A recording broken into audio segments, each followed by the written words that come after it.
Nome do Senhor, glória ao Salvador do mundo, aleluia, graças a Deus. A Nova Jerusalém, a Nova Jerusalém, que lugar maravilhoso, que cidade extraordinária será. A Nova Jerusalém é a cidade que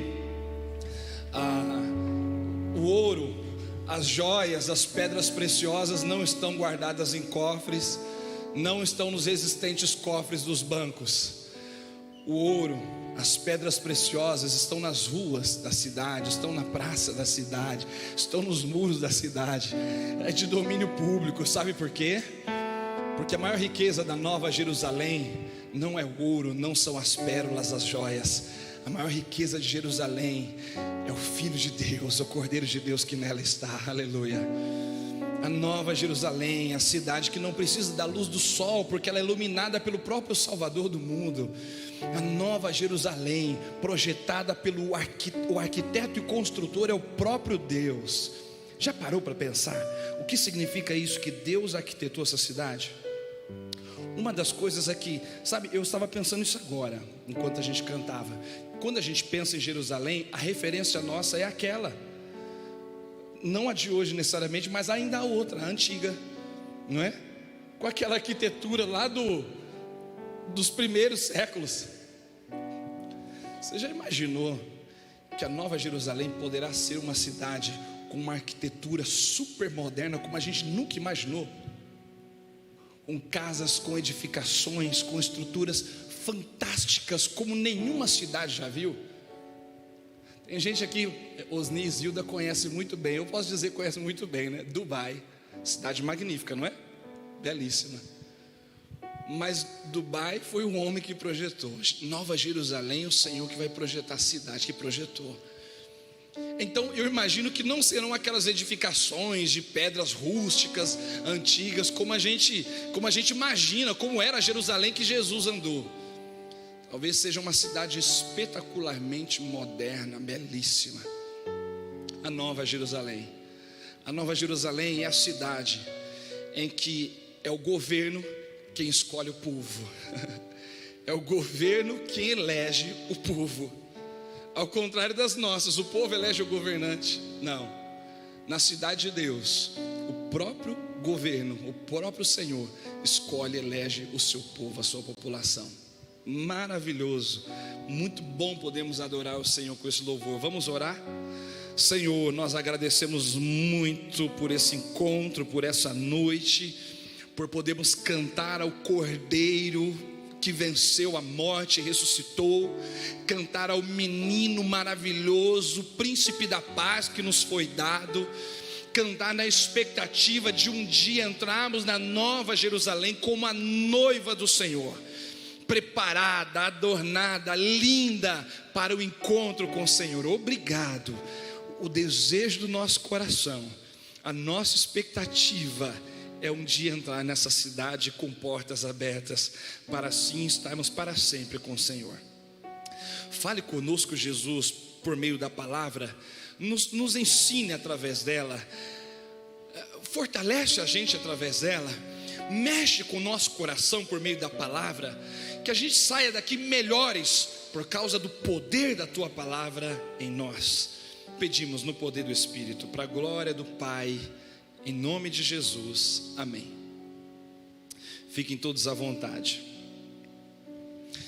Nós cantamos sobre a Nova Jerusalém e isso encheu muito meu coração de alegria, e essa é uma expectativa que todos nós devemos nutrir.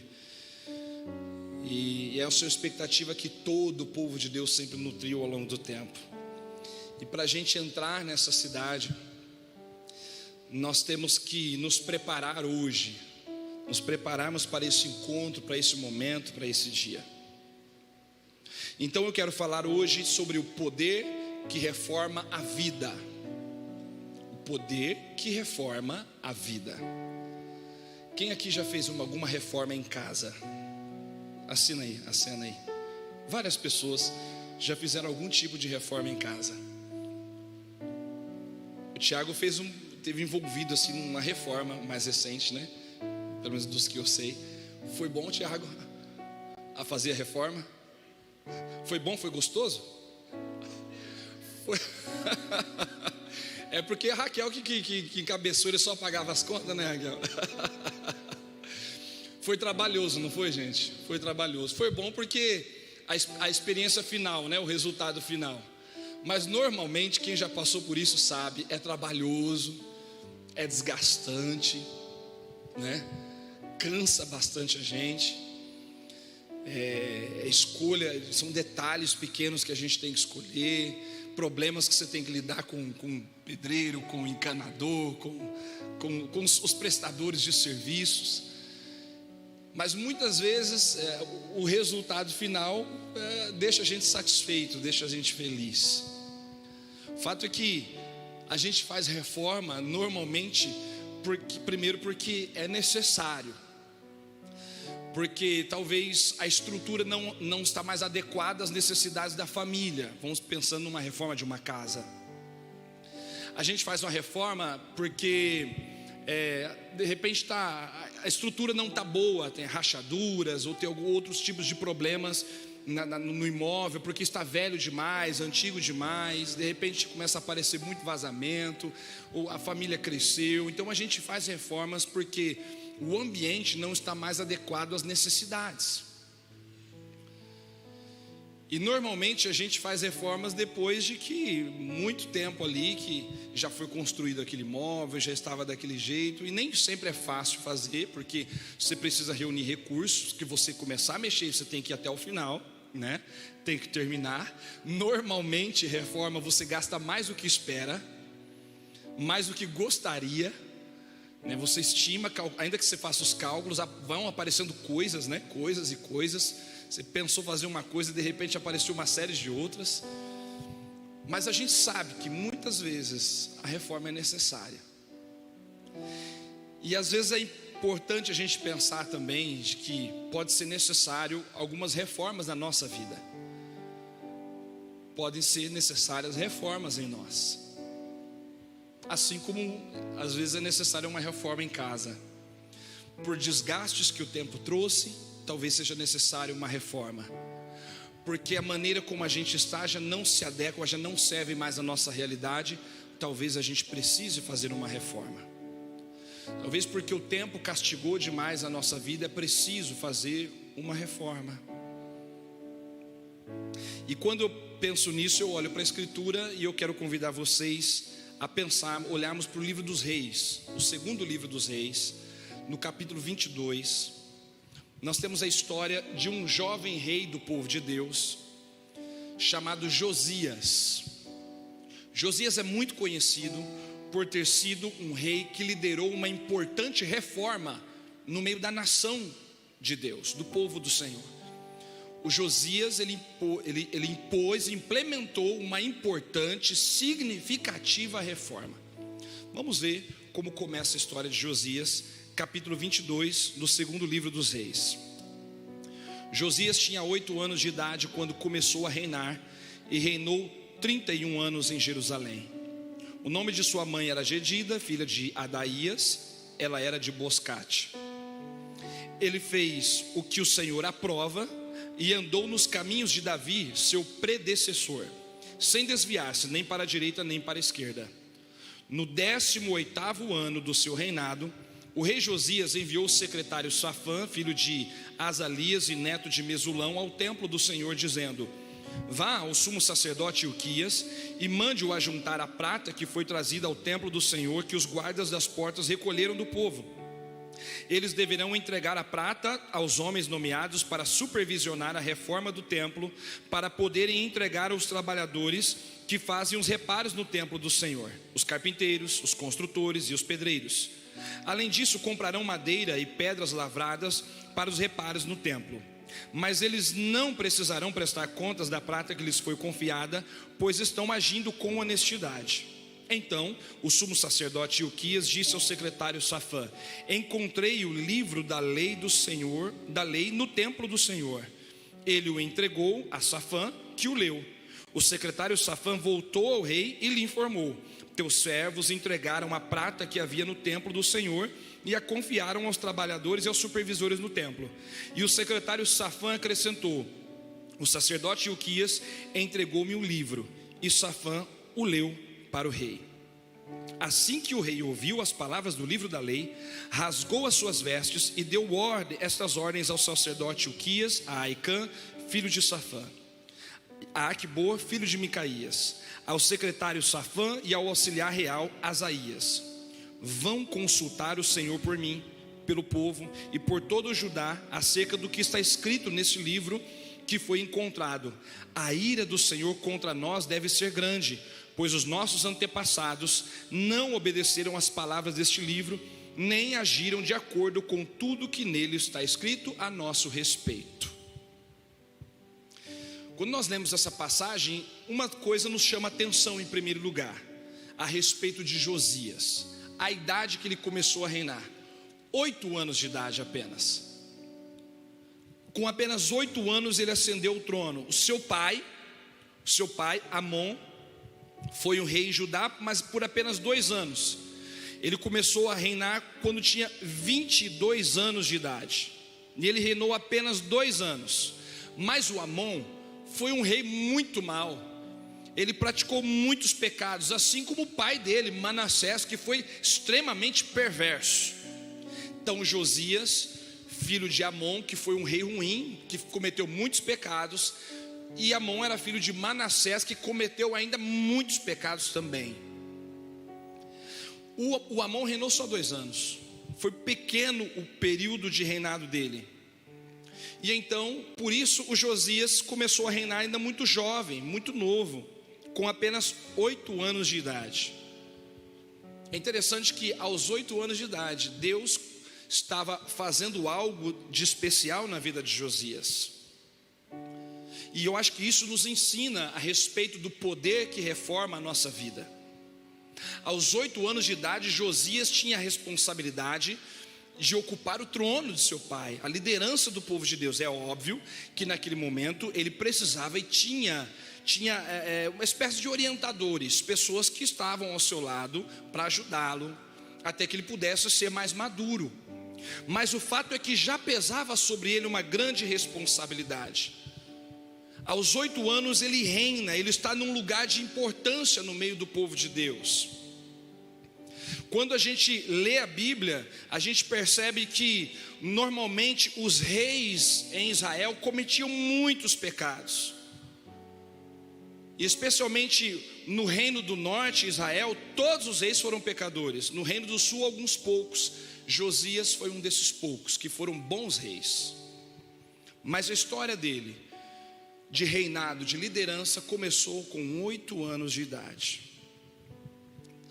Eu acredito, e eu trago aqui para nós uma lição, que às vezes Deus está fazendo algo em nós muito cedo, e a gente não espera, e talvez não parece, e a gente não imagina, talvez nem nos sentimos preparados para isso. Mas assim como Josias estava ainda muito jovem, ocupando um lugar mais importante na sociedade judaica, muitas vezes nós podemos estar ocupando funções estratégicas e importantes no reino de Deus e sequer damos conta disso. Talvez eu ouço às vezes as pessoas dizendo assim: Deus tem uma obra na sua vida, Deus tem algo grande para fazer na sua vida, não é? Normalmente as pessoas dizem isso para impressionar a gente: ó, Deus tem uma obra grande na sua vida, Deus tem algo poderoso para fazer. Eu digo para você que Deus tem algo grande, e Deus já começou a fazer algo na sua vida desde que você foi gerado no ventre da sua mãe. Não é a partir de um determinado momento na sua vida que Deus tem alguma coisa para ser feita. Quando você veio ao mundo, Deus já tinha planos extraordinários para você. Não é necessariamente o que Deus vai fazer, é o que Deus já está fazendo. Josias tinha 8 anos, já estava no trono, e não era algo que ia acontecer lá no futuro, é algo que Deus já estava fazendo na vida daquela criança. Às vezes você ainda é jovem, você é uma criança, talvez você é novo na fé, mas os planos de Deus para você não irão se concretizar em 20, em 15 ou 30 anos, já começaram hoje. Os projetos de Deus para a nossa vida não são coisas que estão estanques, estacionadas no futuro, aguardando que alguma coisa venha acontecer. Os projetos de Deus para a sua vida começam hoje. Já está em processo o plano de Deus de restauração, de cura, de milagre, de transformação na sua vida. Josias, talvez algumas pessoas poderiam olhar naquele tempo e dizer: mas como uma criança com 8 anos está ocupando o reino? Não sabe de nada, ainda é uma criança, é um bebê. Josias estava no lugar certo. Deus tinha planos para ele. E eu acredito que cada um de nós, uma vez que respondemos ao chamado de Deus, sempre estaremos no lugar certo. Sempre estaremos no lugar certo. Josias entra no trono, ele assenta no trono, depois de um período de 65 anos de reis maus em Judá, o reino. 65 anos de reis perversos, inclusive, como disse, o pai e o avô. Manassés foi extremamente perverso e ele institucionalizou a idolatria em Israel, talvez como nenhum outro rei havia feito antes. Então, uma criança é colocada por Deus no trono aos 8 anos de idade, para interromper um processo de pecado, um ciclo de pecado que estava instalado no meio do povo de Deus, e já vinha numa sequência de décadas, 65 anos. Josias não teve boas referências em casa. Josias teve um pai perverso, pecador, que serviu falsos deuses, que inclinou-se após os falsos deuses, que abraçou a idolatria. O avô dele também foi tão pior quanto o pai, tão ruim quanto o pai. Josias não teve boas referências, mas quando Josias se assenta no trono, versículo 2 diz: ele fez o que o Senhor aprova. Aleluia. Aquele menino senta no trono para interromper um ciclo de pecado. Escute, os defeitos da nossa família não são problema para que Deus realize os seus eternos propósitos. As coisas erradas que às vezes a gente vê em casa não são problema para o que Deus quer fazer em você. É fato que às vezes dramas e traumas que a gente vive na família machucam a gente, ferem a gente a tal ponto que às vezes isso causa desconforto ou problemas na nossa vida, emocionais, espirituais, sentimentais. Mas eu quero dizer que nenhuma coisa ruim, nenhuma tragédia, nenhuma obra do pecado que atuou na sua família, não importa quanto tempo foi, pode ser maior do que o plano da graça de Deus para você. Você pode ter tido um pai ruim, você pode ter tido um avô ruim. Tem gente que até pensa: deve ter uma maldição na minha família aqui, que não é possível, pastor, tanta coisa ruim acontecendo por anos, deve ter maldição aqui. Não se preocupe com a maldição quando você serve o Deus da bênção. Não se preocupe com a força de Satanás quando você serve o Deus Todo-Poderoso, o Rei da Glória. Não importa qual seja o estágio, o ponto da sua vida, não importa quanta experiência você tenha, não importa a sua idade, o que importa é que se você decidir servir ao Senhor, todos os laços do pecado, da morte, da escuridão serão interrompidos por causa da graça de Deus. Eles serão interrompidos. Ainda que você seja muito jovem, ainda que você seja muito inexperiente, ainda que você saiba pouco da vida, ainda que você esteja muito machucado, ainda que você olhe para a sua família, só veja más referências, Deus pode construir e iniciar uma nova história na tua história. Então a Bíblia diz no versículo 2 que o Josias, ele fez o que Deus aprova. Ele andou nos caminhos de Davi, seu pai. Quando a Bíblia diz, algumas traduções como que você vê em tela, diz seu pai, é uma referência ao seu predecessor, o seu ancestral. Porque o pai dele de fato foi Amon, e que foi um cara ruim, foi horrível Amon. Veja o que diz aqui, 21 versículo 20, a respeito de Amon: ele fez o que o Senhor reprova, como fizera Manassés seu pai, imitou seu pai em tudo, prestou culto aos ídolos, aos quais seus pais haviam cultuado, e inclinou-se diante deles, abandonou o Senhor, o Deus de seus antepassados, e não andou no caminho do Senhor. Então Amon abandonou ao Senhor e andou nos caminhos de seu pai. Diz o texto aqui que ele fez exatamente o que seu pai tinha feito, tudo igual ao seu pai tinha feito. Mas Josias rompe com esse ciclo. Josias não escolhe como referência Amon. Josias não toma como referência Manassés. Josias olha para um tempo mais distante, um passado um pouco mais distante, e lá atrás ele enxerga um homem de Deus chamado Davi, e ele diz: não farei como fez meu pai Amon, não farei como meu avô Manassés, farei como fez Davi. Então, para que nós possamos experimentar um poder que reforma e transforma a nossa vida, acredite que você precisa procurar bons exemplos. Nós precisamos procurar boas referências.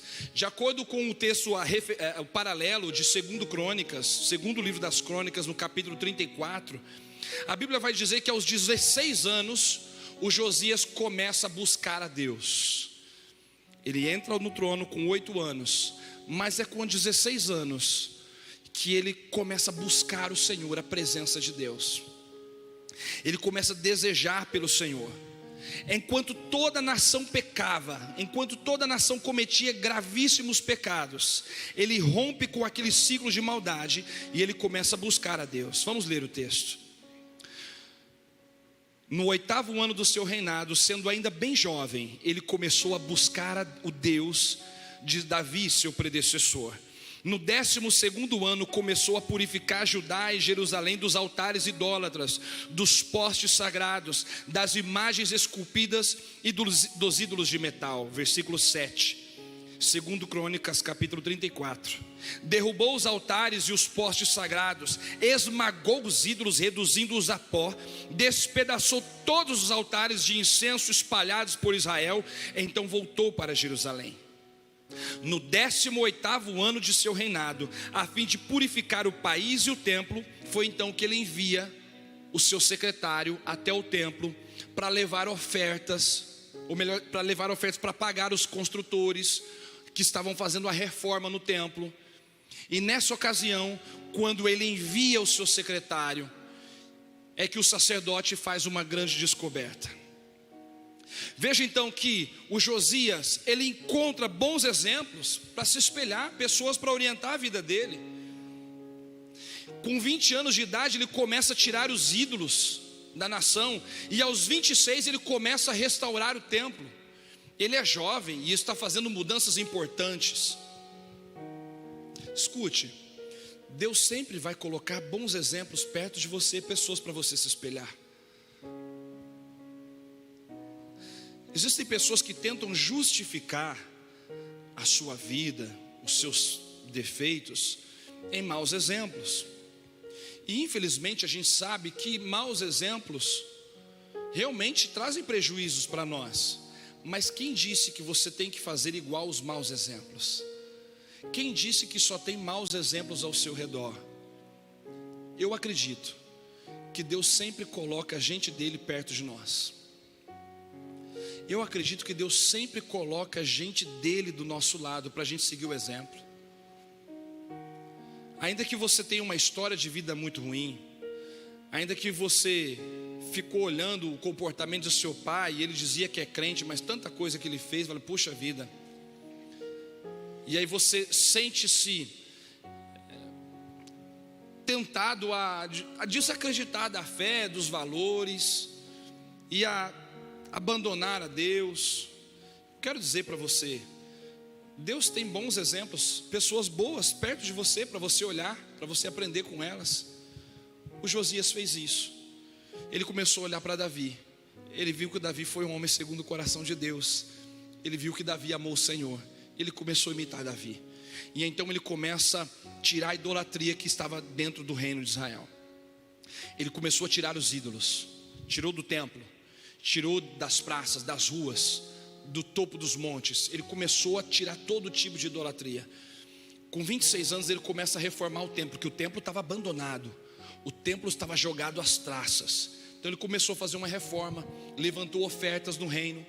E aí teve um dia então que ele mandou oficiais dele para ir levar as ofertas, para pagar o pessoal, para administrar essas ofertas. para a reforma do templo. E aí vem o sacerdote, o Quis, e disse: olha, eu encontrei, enquanto a gente estava aqui trabalhando nessa reforma, eu encontrei uma coisa aqui no templo. O que é que o sacerdote tinha encontrado? Ele disse: eu encontrei o livro da lei. Que coisa interessante. Sabe o que era basicamente o livro da lei? Eram textos da escritura, provavelmente Gênesis, Êxodo, Levítico, Deuteronômio estava ali. Provavelmente os 5 livros de Moisés estavam ali. Talvez outras porções ainda da escritura, registros sagrados estavam ali. E a gente não sabe com precisão quais livros eram, mas provavelmente o Pentateuco, os 5 primeiros livros da Bíblia, foram encontrados. Seria mais ou menos o que a gente dizia assim: olha, encontrei a Bíblia perdida lá na igreja. Estava lá no fundo, na salinha, debaixo do entulho, debaixo de umas caixas lá. Estava debaixo, lá no depósito, umas caixas no fundo, encontrei a Bíblia. Para você perceber a degradação que eles estavam vivendo, a degradação espiritual. Então o sacerdote diz: eu encontrei o livro da lei. E ele dá para o escrivão lê e diz: isso aqui é sério. Então ele leva para o rei e diz: rei, a gente foi lá, levou as ofertas, o pessoal pagou as contas, está tudo certinho. Mas tem mais uma coisa: o sacerdote encontrou um livro lá. É esse livro aqui. Então o secretário começa a ler para o rei. E a gente não tem a descrição da passagem que ele começa a ler, mas o que parece são provavelmente passagens do livro de Deuteronômio, onde o Senhor apresenta o peso da maldição, do juízo dele sobre aqueles que desobedecessem a lei do Senhor, a vontade de Deus, e se eles seguissem após outros deuses e praticassem idolatria. Está claro no texto que quando o secretário começa a ler, o rei fica apavorado. Ele rasga suas vestes, ele entra num profundo lamento. Ele pensa: meu Deus, nós estamos debaixo do peso da mão de Deus, nós estamos em pecado, a nação errou demais, nós estamos debaixo da ira de Deus. Então ele diz: vai consultar uma sacerdotisa, vai consultar o Senhor. Eles vão falar com a sacerdotisa Uda. Então a resposta vem: olha, de fato a nação está em pecado, e há muitos anos está assim, e o Senhor já estabeleceu uma sentença de juízo. Ele vai trazer juízo, isso não será mudado, Deus vai trazer juízo. Mas houve uma palavra específica para Josias, e essa palavra foi mais ou menos assim: mas você, Josias, porque você se arrependeu, porque você inclinou o seu coração diante de Deus, já que o seu coração se abriu, versículo 27, 2 Crônicas 34, já que o seu coração se abriu e você se humilhou diante de Deus, quando ouviu o que ele falou contra este lugar e contra os seus habitantes, e você se humilhou diante de mim, rasgou as suas vestes, chorou na minha presença, eu o ouvi, declara o Senhor. Aleluia, glória a Deus. Josias tem um encontro libertador, e esse encontro é primeiro com a palavra de Deus, e aquilo muda a vida dele. E se ele já estava decidido a servir ao Senhor, seguir o exemplo de Davi, o seu antecessor, se ele já estava abandonando a idolatria, quando ele encontra o livro da lei e ele vê que tinha sentenças de juízo de Deus contra aqueles que infringissem os mandamentos do Senhor, aquilo mexe demais com o coração dele. Ele não fica tranquilo, ele não fica calmo, ele fica agitado, ele busca ainda mais a presença de Deus, ele se humilha diante do Senhor, ele pede perdão, ele pede misericórdia, e Deus diz: eu ouvi, eu escutei. Deus escuta, Deus ouve o arrependimento, o coração que se quebranta diante dele. O versículo 11, quando ele recebe a mensagem, ele ouve a leitura do texto, diz assim, melhor dizendo, versículo 21, a ira do Senhor contra nós deve ser grande, pois nossos antepassados não obedeceram a palavra do Senhor e não agiram de acordo com tudo que está escrito neste livro. Ele fica agoniado com tudo aquilo, porque ele sabe que eles estão errados e precisam de mudança. Josias tem um encontro libertador, o coração dele se quebranta diante de Deus, ele se rende diante da autoridade de Deus, e ele busca libertação não só para ele, mas ele busca libertação para a nação. O que Josias faz então? Quando ele consulta o Senhor, Deus diz: vem sentença de pecado, sim, eu não vou remover, mas eu ouvi a tua oração, eu ouvi o teu arrependimento, eu aceitei o teu coração aí. Então o Josias, ele começa a promover a reforma. Ele reúne o povo, Ele derruba os altares, ele acaba com os ídolos, ele acaba com todo tipo de serviço pagão, de idolatria. Ele reúne todo o povo, reúne todas as autoridades do povo. E no capítulo 23 de 2 Reis, no versículo 2, é dito para nós que para todos o rei leu em alta voz todas as palavras do livro da aliança que havia sido encontrado no templo do Senhor. O próprio rei leu as palavras do livro da aliança, e eles fazem agora um compromisso com Deus. O Josias, ele recebe uma resposta: eu ouvi a tua oração. Ele podia ficar tranquilo, bom, então Deus sabe do meu coração. Quem estava aqui ouviu a mensagem hoje vai entender. Deus sabe do meu coração, eu já me arrependi, Deus ouviu minha oração, eu volto para minha casa em paz, já tem uma sentença de juízo mesmo, nada vai mudar. E ele podia seguir a vida como estava. Não, ele amplia suas reformas, ele continua indo além. Inclusive Josias, ele entra no reino de Israel, no reino do norte, porque havia o reino de Judá e o reino do norte. O reino de Israel, ele entra lá, o reino já havia sido devastado, eles já tinham sido levados pelos assírios, mas ele entra lá para derrubar altares pagãos também. Josias, ele quer levar essa libertação, essa palavra de redenção para além das suas próprias fronteiras. Ele quer fazer aliança com todo o povo.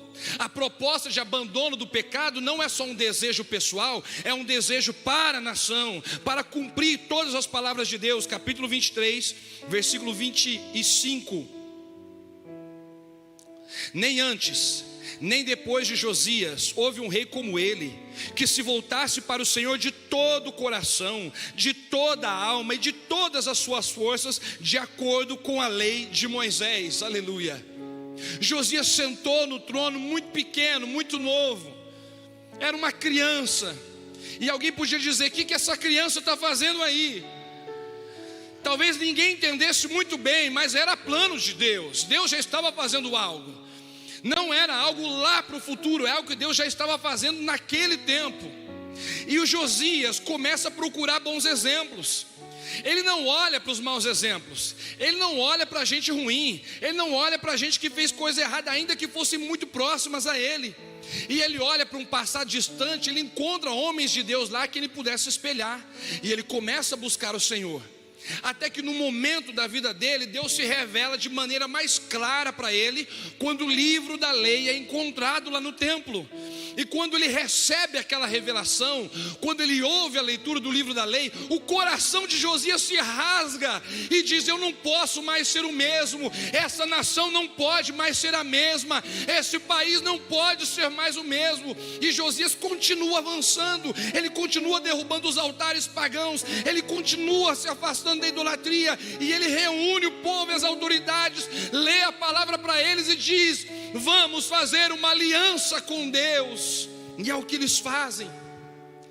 Eles fazem uma aliança com Deus para cumprir as palavras da lei. E nunca houve um rei como ele, que fizesse, que se voltasse para Deus com um coração tão inteiro, tão disposto a mudar. Queridos, é sempre difícil mudar coisas que estão impregnadas na nossa vida, coisas que a gente está acostumado a fazer. Josias vinha de um tempo, numa sociedade que eles estavam há 65 anos praticando pecados terríveis, adorando falsos deuses. O templo estava abandonado, jogado às traças. O ministério sacerdotal estava todo bagunçado. Ninguém tinha compromisso com o Senhor. O povo não sabia nem onde estava o livro da lei, não sabia onde estava a escritura, não tinha Bíblia lá para eles. Não tinha culto, ninguém lendo a escritura, a palavra de Deus para eles, transmitindo a verdade para eles. Era um abandono completo. Mas o Josias consegue romper esse ciclo. Às vezes a gente vem de histórias muito ruins. Às vezes a gente vem de um trajeto, de uma caminhada de pecado que dura anos. Às vezes a gente vem se afastando de Deus, e às vezes a gente falha com Deus, e às vezes são coisas que já duram algum tempo. Mas nunca é tarde para mudar, nunca é tarde para romper ciclos de pecado. Sempre nós ainda temos tempo. Eu ia dizer sempre, mas não é sempre não. nós ainda temos tempo para romper ciclos de pecado e voltarmos para o Senhor com todo o nosso coração, assim como fez Josias. Às vezes a gente está tão acostumado a um certo estilo de vida, a um certo padrão de vida, que é difícil mudar. Mas eu digo para você, há um poder que paira sobre nós, há um poder extraordinário entre nós, capaz de mudar a nossa vida, capaz de reformar cada canto da nossa vida. Eu volto novamente para o segundo livro das Crônicas, no capítulo 34 e no versículo 33. Diz que Josias retirou todos os ídolos detestáveis do território dos israelitas, obrigou a todos que estavam em Israel a servirem ao Senhor seu Deus, e enquanto ele viveu, o povo não deixou de seguir o Senhor, o Deus dos seus antepassados. Aquela transformação, aquela reforma não foi só na vida dele, foi na vida de toda a nação. Toda a nação começou a servir a Deus, e enquanto Josias estava vivo, eles não deixaram de servir o Senhor. E o que é interessante a gente olhar no texto bíblico é que no capítulo 35 de 2 Crônicas, Josias faz uma coisa muito importante. Josias celebra a Páscoa. Parece que a celebração da Páscoa aparece sempre em momentos muito importantes de Israel, em momentos de reafirmação ou de firmar aliança com Deus. A primeira Páscoa foi celebrada lá no Egito. Quando eles estavam saindo do Egito, eles celebram a primeira Páscoa numa aliança com Deus, um pacto que eles faziam com o Senhor. Quando eles entram em Canaã, depois de peregrinarem por 40 anos no deserto, eles entram em Canaã. O que eles fazem? Celebram a Páscoa, reafirmando essa aliança, esse compromisso com Deus, quando estão entrando na terra prometida. Nos dias do Josias, depois de tantos anos, de décadas, a nação se arrastando, flertando com o pecado, ídolos dentro do templo do Senhor, sacerdotes pagãos espalhados por toda a nação. Josias vem de uma família cheia de pecados, mas ele rompe com esse ciclo, ele se converte de verdade ao Senhor, ele leva essa conversão para a nação, para todo mundo, ele quer que todo mundo experimente isso. Então ele novamente reafirma a aliança, celebrando a Páscoa. Foi uma Páscoa espetacular. Se eu não me engano, só o Josias doou 30 mil carneiros e mais outro tanto de bois para celebrar aquela Páscoa. E foram muitos outros milhares de cordeiros, de animais que foram sacrificados naquela Páscoa. Diz a Escritura que nunca houve uma Páscoa como a dos dias de Josias, desde o profeta Samuel, desde os juízes, desde os reis em Israel. Nunca houve uma Páscoa como aquela. Foi um encontro extraordinário com Deus, uma aliança, um compromisso com o Senhor. E sabe o que é interessante? É que depois da Páscoa de Josias, nós só podemos encontrar uma Páscoa superior. Lá em Jerusalém, só podemos encontrar uma Páscoa superior na pessoa do Senhor Jesus Cristo. E não são milhares de cordeiros mais que são sacrificados, não são milhares de animais que são abatidos, não são centenas os sacerdotes. Foi só um cordeiro, aleluia. Um cordeiro foi abatido, e nunca mais, nenhum outro foi necessário morrer, porque Jesus foi o Cordeiro de Deus, que tirou o pecado de todo mundo. Josias, quando recebeu a leitura do livro da lei, ele viu, tem peso de Deus aqui, sentença de juízo de Deus sobre nós. Foram falar com a profetisa disse: olha, é verdade, Deus julgou esse povo e ele não vai mudar isso. A sentença, o juízo viria, apesar do arrependimento de Josias e da nação. O juízo viria, e como veio, por meio do cativeiro babilônico. Apesar da Páscoa extraordinária, a sentença, o juízo ainda veio. Mas irmãos, quando então Cristo, Cordeiro de Deus, foi sacrificado, sendo Ele mesmo a nossa Páscoa, Ele mesmo o nosso Cordeiro Pascal, aleluia. nenhuma maldição mais, nenhum peso, sentença de morte mais foi mantida sobre o povo de Deus. E por isso a Escritura diz: nenhuma condenação há para os que estão em Cristo Jesus, aleluia. Como foi com Josias, Deus trouxe uma criança ao mundo, Deus trouxe um menino ao mundo para romper uma série pecaminosa. Ainda muito jovem, mesmo muito jovem, Jesus já correspondia aos desígnios de Deus. Josias era jovem e começou a buscar o Senhor. E a Bíblia diz que teve uma ocasião que Jesus era muito jovem também, e ele estava lá no templo debatendo com os doutores, com os sábios, os mestres da lei, aleluia. Jesus não apenas procurou bons exemplos, ou melhor dizendo, ele não apenas procurou bons exemplos quando ele buscou lá debater com os mestres da lei, mas ele mesmo tornou-se o nosso maior exemplo de vida. Josias encontrou o poder que reforma a vida. Jesus foi ele mesmo, a própria vida, libertação, sabedoria, justiça e redenção. Ele estendeu a redenção para o mundo todo, aleluia. Então a reforma que Josias celebrou foi importantíssima, mas a reforma que nós encontramos em Jesus foi muito, muito superior, foi muito, muito maior. Deixe-me falar para você do final da vida de Josias. Ele celebrou a Páscoa, ele reinou por muitos anos em Jerusalém, e naqueles dias o Império Assírio estava em decadência, o Império Babilônico estava em ascensão. Então o rei egípcio saiu e foi guerrear contra os assírios. Nessa ocasião Josias saiu para guerrear contra o rei egípcio, o faraó egípcio. E a Bíblia diz então, no livro de 2 Crônicas, capítulo 35, que o rei egípcio mandou um recado para Josias, diz: olha, fica na tua, a minha guerra não é com você, é com os assírios, fica na sua. Mas a Bíblia diz que Josias não ouviu. E a Bíblia diz que ele não ouviu o conselho do rei do Egito, o faraó Neco. Ele não ouviu o conselho que foi dado pelo Senhor. Era Deus que estava mandando o faraó dizer: não vem não, fica na tua.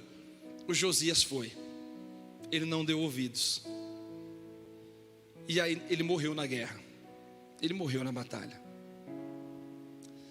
É interessante porque ele foi um homem usado por Deus para fazer uma reforma extraordinária. Extraordinária. Ele buscou o Senhor tão jovem, tão cedo, e nunca houve uma Páscoa como a dele, nunca houve um rei como ele em Israel. Foi tão extraordinário. Mas teve um momento que Deus queria falar com ele, e o Josias não ouviu, não prestou atenção. Sabe, irmãos, não é porque a gente é homem ou mulher de Deus, não é porque Deus usa a gente, não é porque a gente é fiel, porque Deus nos usa para fazer coisas importantes, que a gente está livre de algum momento a gente não perceber que Deus está orientando a gente em alguma coisa e a gente bater cabeça. Não é porque Deus nos usou para alguma coisa que eu vou dizer: eu sou homem de Deus, eu sei o que eu estou fazendo. A gente nunca deve fazer isso.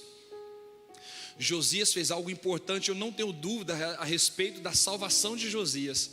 Quando Jesus vier, esse nosso irmão vai ressuscitar com certeza.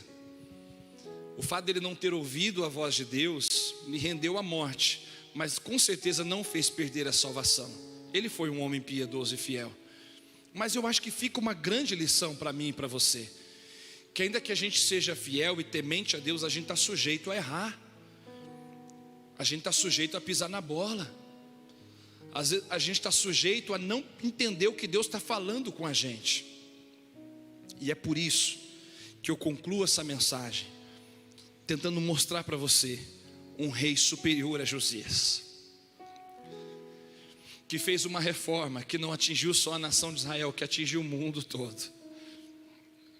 Um rei que não reformou o templo apenas de Jerusalém, mas que fez a cada um de nós templo para Deus. Por isso que eu termino essa mensagem falando de que existia um rei, que ele mesmo foi o sumo sacerdote de Deus, que entrou no templo e efetuou um sacrifício que nos redimiu para sempre. Josias fez uma reforma espetacular, mas o juízo de Deus ainda assim veio sobre a nação. mas nós experimentamos hoje uma reforma em Jesus Cristo, e por meio de Jesus Cristo nós experimentamos uma redenção eterna, infinita, que não poderá ser esquecida, não poderá ser deixada de lado. Eu quero convidar você a orar e a entregarmos o nosso coração a Deus, na certeza de que nós estamos experimentando algo especial do Senhor nos nossos dias. Deus tem reforma para mim e para a sua vida. Pode ficar de pé. Deus tem reforma para a nossa vida. Deus tem transformação para a nossa vida. Deus tem mudança para a tua vida. Você precisa de algo na sua vida que precisa ser reformado, algo que precisa ser mudado. Tem algum comportamento, algum estilo de vida que tem durado há anos já e não mudou ainda, e precisa ser interrompido. Tem algum ciclo pecaminoso que precisa ser quebrado. Você precisa de boas referências, você precisa de bons modelos. Deus tem bons exemplos para você, Deus tem boas referências para você, Deus tem um caminho novo para você. Deus pode reformar a tua vida por meio de Jesus, nosso Salvador. Pode. E nenhuma condenação mais haverá sobre nós em Cristo Jesus nosso Senhor. Meu Deus e Pai, no nome de Jesus nós oramos, e nós queremos colocar a nossa vida diante do Senhor. Ainda que nós, por muitas razões e de muitas maneiras, nos sintamos limitados, pequenos e frágeis, como uma criança, como era Josias sentado no trono, sob uma grande responsabilidade, e a gente fica olhando para o futuro, esperando o tempo que o Senhor vai fazer algo. Ajude-nos a entender e a ver que hoje o Senhor já começou uma grande obra em nós. Hoje o Senhor já tem realizado grandes coisas na nossa vida. Hoje o Senhor já está falando com a gente. Hoje o Senhor já está nos chamando para mudar a nossa história. Nos ajude a enxergar os bons exemplos. Nos ajude a enxergar as boas pessoas que o Senhor coloca perto da gente, para nos instruir, para nos aconselhar, para nos orientar, para nos encorajar, Jesus. Não deixa a gente ficar olhando para maus exemplos. Não deixa a gente ficar atrelado com más companhias. Que a gente encontre o caminho da luz pela palavra do Senhor. E meu Deus, reforma a nossa vida, transforma a nossa vida. Onde há o embaraço do pecado ou um sistema pecaminoso instalado, rompe com ele pelo sangue de Jesus, o Cordeiro único e perfeito de Deus. Meu Deus, eu sei que o Senhor tem poder para fazer qualquer coisa em nós, e nós dizemos: o Senhor pode fazer. Josias rasgou as vestes, nós rasgamos o nosso coração e dizemos: vem Jesus, faz reforma na nossa vida, muda hábitos, muda comportamentos, muda pensamentos e reina no nosso coração para a glória de Deus. Nós queremos muito isso, nós desejamos isso demais e colocamos a nossa vida, o nosso coração diante do Senhor. Glória a Deus para sempre, amém, amém. Glória a Jesus. Vamos adorar o Senhor.